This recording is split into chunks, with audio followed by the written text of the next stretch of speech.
The unthinkable has happened. The gods of Olympus are at war with each other. Zeus, king of the gods, is being chased from mountain to mountain by none other than Athena, goddess of wisdom, strategic warfare, patron deity of Athens. So, how did this happen? Why did Athena turn on Olympus? And most importantly, who will win this war? Let's find out in today's episode. Before we dive into the video, now back to the story. There are two versions of the Greek creation myth. The first one describes how Gaia, the primordial goddess of the earth, gave birth to Uranus, the primordial god of the sky. Together, they created the Titans, the first race of divine beings. But soon enough, Uranus didn't want to have kids anymore, and he used his power to keep Gaia from giving birth. This made her angry, and she asked her children, the Titans, to get rid of their father. Cronus, her youngest son, volunteered for the job and castrated his father, thus ending the reign of the Titans and beginning the reign of the Olympians. Now, there was one thing about this victory that set a really bad example for future generations of deities. You see, when Cronus castrated his father, some drops of blood fell onto the ground, and Gaia, who was still in labor, absorbed those drops. A few moments later, she gave birth to the Giants, a race of monsters whose sole purpose was to destroy the Olympians. It took all the strength of the Olympian gods to defeat them, but eventually they were victorious, and Gaia, in an effort to make amends, gave birth to a new race of gods. The third generation, also known as the Elder Gods or the Titan Gods, they were more powerful than the Titans and, most importantly, much wiser. One of these gods was Zeus, the most powerful of the Elder Gods, who would go on to become the king of the gods. But let's be honest, Zeus wasn't exactly the best ruler. He was arrogant, overbearing, and very, very womanizing. If you remember, he was the one who unleashed the Great Flood because he was annoyed by mankind. And if it wasn't for the fact that humans had built a boat, they would have all perished. That's right, we're talking about Noah's Ark. But then again, Zeus also played the role of a loving father. In fact, his children were so powerful that they inherited their father's place in the pantheon after he was defeated by the Titans. For example, Hades got the underworld, Poseidon got the seas, and Zeus got the skies. But Athena was different. She chose wisdom and strategic warfare instead.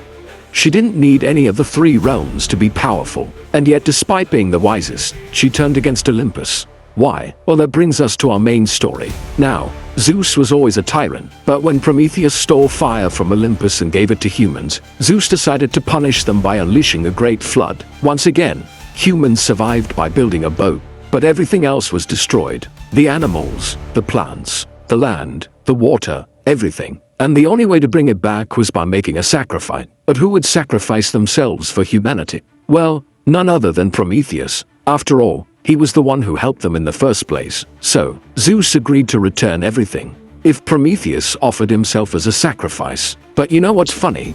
Prometheus never accepted this deal. In fact, he actually bragged about it. He said that he would do it again and again if given the chance. And you can't blame him. He literally sacrificed himself to save mankind from a life without fire. How could anyone begrudge him that? And yet Zeus punished him anyway. He chained him to a nearby mountain and sent an eagle to eat his liver every day. Every day the eagle would eat away at Prometheus's liver, and every night he would grow it back just for the eagle to come back and start eating again. It was a never-ending cycle of pain and suffering. This made Athena really angry. Sure, humans deserved to be punished for angering Zeus. But was this punishment really necessary?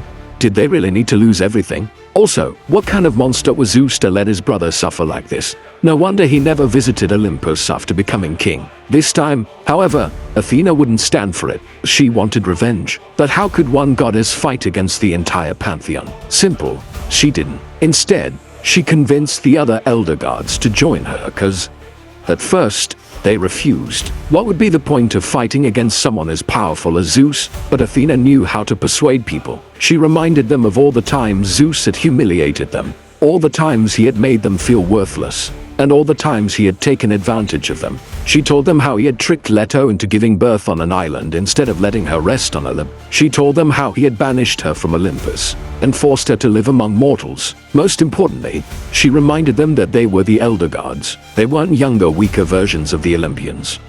They were just as strong and twice as wise. One by one, the elder gods started accepting Athena's offer. Hestia, the goddess of the hearth, was the first to side with Athena. Then came Demeter, the goddess of agriculture, followed by Hera, the goddess of women. Even Poseidon decided to join them, though he probably did it because he wanted to punish his half-brother, Hades, who had stolen Persephone, Poseidon's daughter, and married her without asking for permission. Either way, the pantheon was officially divided into two factions, Team Zeus and Team Athena. The former consisted of Zeus, Hades, Hera, Apollo, Artemis, Ares, Hephaestus, Hermes, and the latter consisted of Athena, Poseidon, Hestia.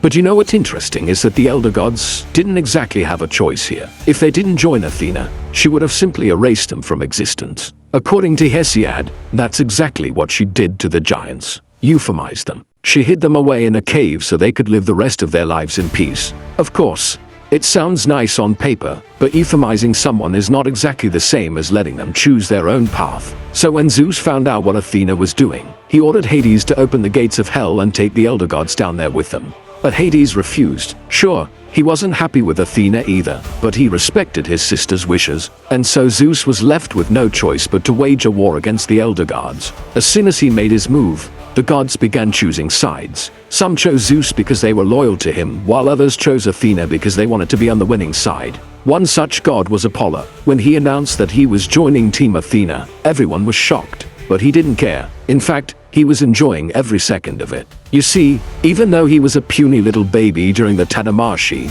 he had heard the stories of how mighty his father was, how he single-handedly defeated the Titans and established the Olympians. To Apollo, Zeus was a legend, someone to be admired and revered, and now he had the chance to be part of that legacy. But Apollo's decision would backfire.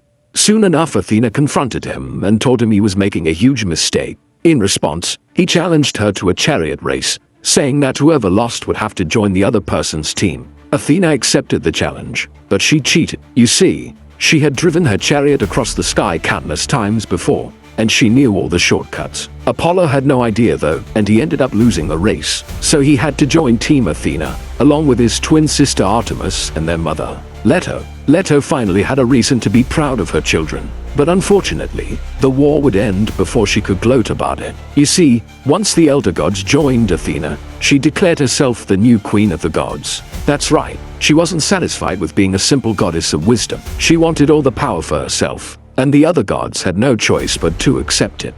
After all, they were the ones who had been subdued. But while the gods worshipped Athena, the mortals did not. They were terrified of her. They were afraid she would declare war against them, just like Zeus had done. But they didn't have to worry. Athena never went to war unless it was absolutely necessary. And since she now had all the power, there was no need for another war. But then again, this would prove to be a very costly decision. As soon as she took over Olympus, the mortals didn't know what to do. Should they keep worshipping the old gods or switch to Athena? Should they make sacrifices?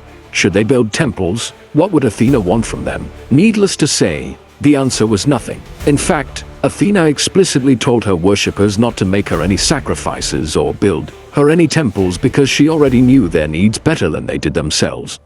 She knew what problems they would face long before it happened. But despite all this, the mortals were still afraid.